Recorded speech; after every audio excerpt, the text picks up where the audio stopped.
Chords are the foundation of harmony in music. A melody by itself can be a bit lonely, and you might not really know how it feels. But chords and harmony can make it sound happy, or sad, or jazzy, or maybe a bit confusing, or provide a sense of completion, like you've come home. One of the ways composers and musicians will communicate is with chord names, chord symbols, and even numbers in relation to a key, which are all powerful tools for chunking large amounts of musical information. Every chord name or symbol indicates some specific combination of notes.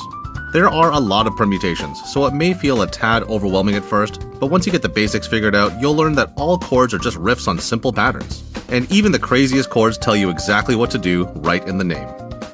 And if you're wondering what this crazy chord sounds like, it sounds kinda bad.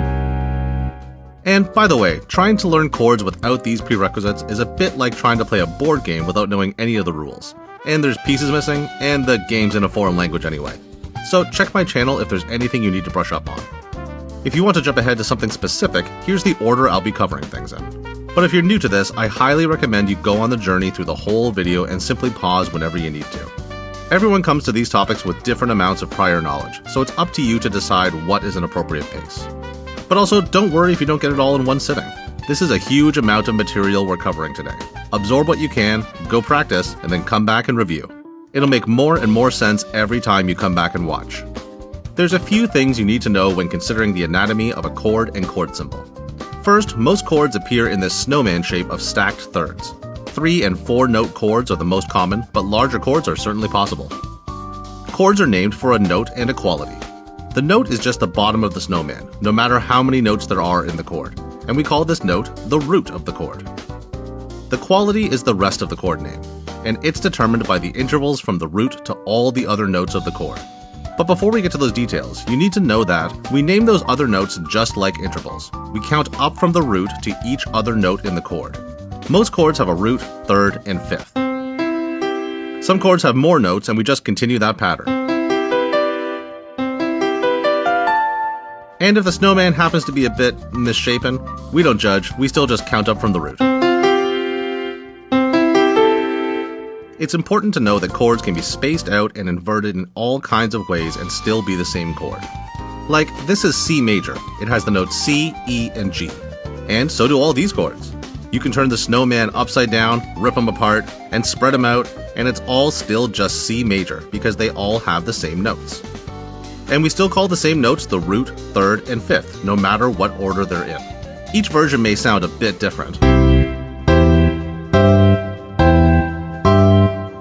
But from a theory perspective, they're all just C major. These are called inversions, and we call it root position when the root is on the bottom, first inversion if the third is on the bottom, and second inversion if the fifth is on the bottom. And if the chord is larger, we just continue that pattern. And you can actually spread out and voice the other notes however you like, but it's only the bottom note that determines the inversion. If you're looking at a whole mess of notes and trying to identify a chord, the first step is to figure out what notes you've got and mentally rearrange them into that root position snowman shape. Then you can see what the root is and figure out how all the other notes relate to it. And the last thing you need to know before we get into the details of all those different chord qualities is that chords are related to scales. So if we take a C major scale and stack it up in thirds to 3 notes, you get all the basic chords of C major. We say that all these chords are related to C major because they're built from C major and they exclusively use notes from the C major scale. And if you did the same thing in another key, like in B flat major or in D major, you would have all the basic chords related to those keys. We care about this for 2 reasons. First, because major scales are all built using the same interval pattern of tone, tone, semitone, tone, tone, tone, semitone. The chords that come out of them all have the same qualities in the same order, which is major chords on 1, 4, and 5, minor chords on 2, 3, and 6, and the 7th chord is diminished. This is really useful because certain cadences and chord progressions are used over and over again in music in each and every key, and we often describe them in numbers. So being aware of these patterns can help you learn songs faster, sight read better, and even more easily transpose songs into other keys. And here are some super nerdy details that will mostly be of interest to students taking conservatory theory exams. Pause if you want to take a closer look, but we won't be going over this in detail. It's not terribly difficult, but this kind of figured bass notation is largely a relic of the Baroque era. And while some musicians use it regularly, I can't say that I do. The second reason we care about how chords relate to various keys is because it can make it much easier to compare and understand the differences between chord qualities. Like, for instance, C major and D major compared to C and D minor. Which finally brings us to the heart of this video, chord quality. We'll start with the basic 3-note chords, and there are 6 of them, 4 triads and 2 suspended chords. We often think of the major chord as being the default, with a major third and a perfect fifth. Which means that the minor chord is just major with a lowered third. The diminished triad has a lowered third and a lowered fifth. And augmented is major with a raised fifth. Here are my preferred chord symbols, but you should know that different composers and arrangers may use different symbols. That is to say, a C major chord is always a C major chord, and the notes don't change, but you might see a few different versions of the chord symbol. It's a bit like regional differences in spelling or slang. I know it's a bit annoying, sorry about that, but you do get used to it with practice. And as for suspended or sus chords, which are a rare exception to the snowman shape, we actually replace the third with either a perfect fourth or a major second. And by the way, we call them suspended because they're often followed by either a major or minor chord, where the suspended second or fourth moves to the major or minor third. And the combination of the two sounds really good too. Now really quickly, here are each of those 3-note chords in all keys. We're blowing through these because it's really the patterns that are most important right now, and you can certainly go back, review, pause, and inspect the details if you like.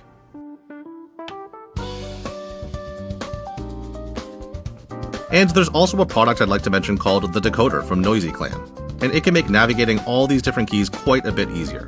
It's basically a circle of fifths that's been constructed in a really genius way. So the way it works is you just spin it to any key, like say D major, and you can see the key signature in this window right here, F sharp and C sharp. And it also shows and labels all the chords from the key of D major. So the 4 chord of D is G major, and the 5 chord is A major. And the minor chords on 2, 3, and 6 are right here, E minor, F sharp minor, and B minor. And the 7 chord is right here, C sharp diminished. And if you spin it to another key, like maybe A flat major, then you'll see that the key signature and all the chords have changed. And you can see what's the 2 chord of A flat, or the 5 chord, or whatever you want. The decoder also comes with this book that has all kinds of information about how to interpret the information on the decoder, build chords, transpose, and build chord onto 4-note chords. I should mention that 2-note chords exist. They're commonly known as power chords. They're just an open fifth, not major or minor or anything else. They're their own thing, and they sound really great on guitars. You could technically have other 2-note chords as well, but in common practice, we just call those intervals, not really chords. Next up are the 4-note chords. And because we have another note, there are quite a few more permutations. But each chord is just one of the triads we've already seen with something else added to it. This is the formula for all of them, and you can see the differences between them pretty easily when they all share C as the root. But let's look at each one individually, and hopefully you'll come to see that as you get used to reading these chord symbols, all the chords describe themselves really quite clearly. The first batch are commonly called 7 chords, which take our 4 basic regular triads and add a 4th note that's either a major, minor, or diminished 7th away from the root. The major 7 chord is a major triad with a major 7th added. It's just 1, 3, 5, and 7 of a major scale. The dominant 7th chord is a major triad with a minor 7th added. So the 7th is 1 semitone lower than the major 7th chord. The minor 7th chord is a minor triad with a minor 7th added. It's like a major 7 chord with a lowered 3rd and 7th. The minor 7 flat 5 chord, commonly called half diminished, is exactly what it sounds like. It's a minor 7 chord with a lowered 5th. Or you could certainly think of it as a diminished triad with a minor 7th added. You get the same answer. And this does bring us to the fully diminished 7th chord, or usually just diminished 7, which is a diminished triad with a diminished 7th added. There's also the minor major 7 chord, which is just what it sounds like, a minor triad with a major 7th added. You'll see this as the 1 chord of a harmonic minor scale. For the 7♯5 chord, you can think of it as an augmented triad with a minor 7th added, but I think most people think of it as a dominant chord with a raised 5th. And the last two are rarely used but theoretically possible. The diminished major 7 chord, which is a diminished triad with a major 7th added, and the augmented major 7th chord, which is an augmented triad with a major 7th. Here are all 7 chords again in C. Go ahead and pause if you'd like to compare the differences, or go back if you want to see them all again in different keys. 4-note chords also come in a few other varieties, like 6 chords, which are just major or minor triads with either a major or a minor 6th added. There's the major 6th chord, which is a major triad with a major 6th, and the major flat 6 chord, which is a major triad with a minor 6th instead. There's also the minor 6th chord, which is a minor triad with a major 6th, or the minor flat 6, which is a minor triad with a minor 6th. Now, 6 chords are a bit funny because they're actually just inversions of other 7 chords. Like a C major 6 chord is exactly the same as an A minor 7 chord in first inversion, but composers continue to use them for various reasons, so that's how they work. And I suppose there are other theoretically possible 6 chords too, but I don't think I've ever actually seen them in a piece of music, and they're just inversions of more commonly used 7 chords anyway. I'm only including them here because I know someone is going to ask about them in the comments. However, it is quite common to have add 9 chords. Most commonly a major 9th, but a flat 9 is also theoretically possible, and they're usually added to a major or minor triad. Here's each one in all 12 keys. There's the major add 9, major add flat 9, minor add 9, and minor add flat 9. And it's important to note that these are add 9 chords, not just 9 chords, which we'll be getting to in a few moments. 9 chords are actually 5-note chords that indicate the presence of a 7th. Add 9 chords are just a triad with an added 9th. And you should know that for basically any chord, you can also have a sus2 or a sus4 version. Some are common and some are super rare, but they all work the same way. Just replace the third of the chord with either a major 2nd or a perfect 4th above the root. And since that's true for basically every chord going forward too, we won't be mentioning them separately again. However, there is one special 4-note chord that has both, the sus2, sus4, which is exactly what it sounds like. And here it is in all possible keys. Similar to the sus2, sus4, you can also have something called a 6-9 chord. It comes in both major and minor varieties, and it's just a triad with both a major 6 and 9th added. Here they are in all possible keys: major and minor. Next up is a chord convention that looks scary, but it's actually really simple: slash chords. Now, although something like a 6-9 chord is sometimes written with a slash, they're not usually what we think of when we're talking about slash chords. What we're really talking about are these, chord symbols that have a slash after them and then another note name, which indicates what note should be in the bass. So a C/E chord just means a C major triad with an E in the bass.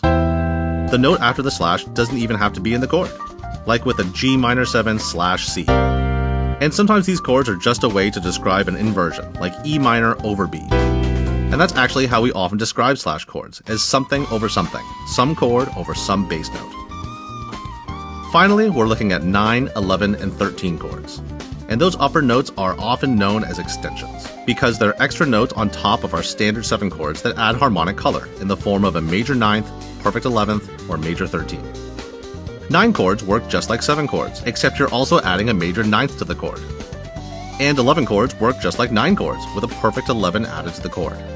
And that pattern continues with 13 chords. They work just like 11 chords, with a 13 added on top. Though I will say that in common practice, a major or dominant 13 chord usually omits the 11, because it's considered a dissonance against the third of the chord. So in all possible keys, a major 9th chord is just a major 7 chord with an added major 9th. A minor 9th chord is a minor 7 chord with an added major 9th. And the same can be said for the dominant C9 chord. The major 11 chord builds on the major 9, with a perfect 11 added. A minor 11 chord is a minor 9th with a perfect 11th. And the rarely used dominant 11 chord, like C11, would just be a C9 chord with an added perfect 11th. And for 13 chords, it's the same pattern. You just add a major 13 to the chords as we already understand them. Though again, it's quite common to leave out the 11 on the major and the dominant 13 chords to avoid the dissonance with the third of the chord. I would say that it's pretty rare to add extensions to diminished or half diminished chords, or to major augmented or minor major 7 chords, but if you do happen to see them, they work just like the other extended chords we've already seen. And it's also possible to have alterations to your extensions. You would commonly see a flat 9, sharp 11, or flat 13, and they're almost always on a dominant chord. And just like other extended chords, the altered notes just sit on top of a normal dominant chord. So if you have a 7 flat 9 chord, that would be a dominant chord with a minor 9th, or 7 sharp 9, which adds an augmented 9 instead. For a sharp 11 chord, the major 9th is implied, and we just add an augmented 11 on top of the appropriate chord.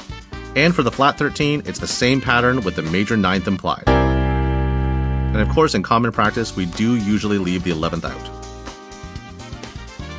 Notice that these chords with altered extensions are written a bit differently from the standard 9, 11, and 13 chords. We use parentheses. This is to avoid ambiguity in complex chords. Because now that you know that all these funny extensions exist, you might do a double take on a B flat 9 chord. Is that supposed to be a B flat 9 chord or B flat 9?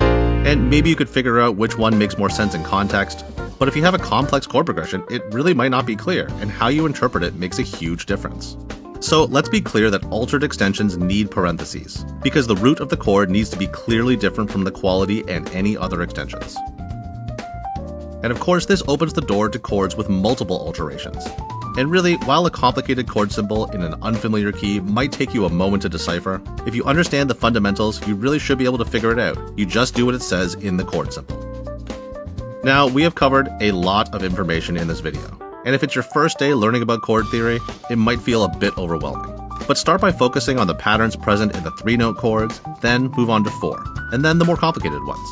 If you do it all at once, it's a lot. But if you do it gradually and connect the theory to whatever you're playing on your instrument, it's really not too bad.